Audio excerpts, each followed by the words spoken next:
Why is it that we sometimes find ourselves so triggered that we react and say or do things that we wish we didn't? What is it about us that makes us react so negatively? We look around and other people seem to have it more together and don't seem to get caught up in all that emotion. We tell ourselves that we just have anger issues or that it's genetic. Our mothers, our fathers, our grandparents all struggled with the same thing, but they weren't bad people. They were just a little hot-headed.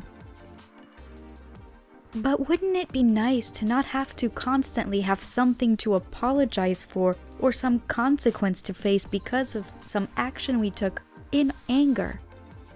Is it possible to be unbothered by things so that we don't have these negative outbursts?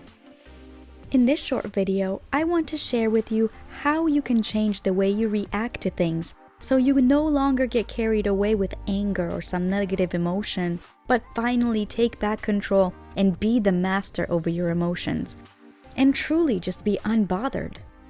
And if you stick around to the end of the video, I will be providing some practical tips you can implement right away.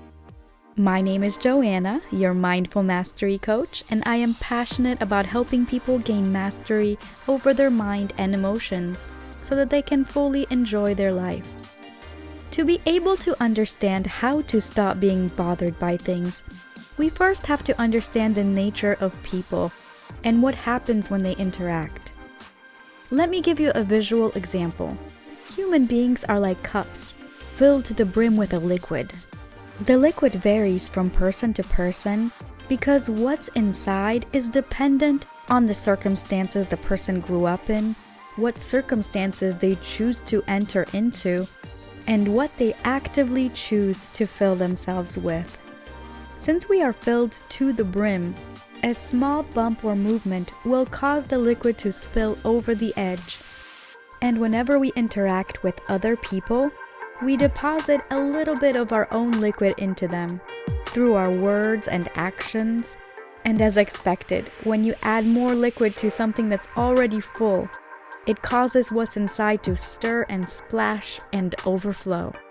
So it's no wonder when we find something new that excites us, we bubble over, spilling that excitement onto those around us, whether they want it or not. We are complex beings with so much emotion, so many thoughts inside of us. So what determines which part of us spills out?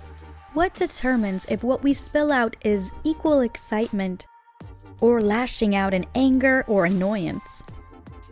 The answer is whatever we choose to fill our cup with. So if we filled our cup with negative things, then when someone bumps us and stirs up our liquid, what spills out is the negativity we've been accumulating in the form of anger, fear, frustration, sarcasm, and other reactions. If, on the other hand, we fill our cup with positivity, then a similar interaction will spill out in a positive reaction, such as joy, laughter, kindness, encouragement, or compassion.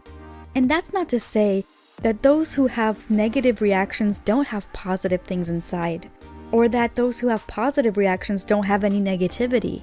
But it does mean that the predominant force holds the power and is far more likely to surface. The bumps are inevitable, so being unbothered is not about being stoic and not feeling things, but rather about reacting positively instead. So to achieve this, we must be intentional about what we fill our cup with. And what is our cup? It's our mind and our heart. This may require that we build new habits. It may even mean that we may place some restrictions or filters in our lives to protect ourselves.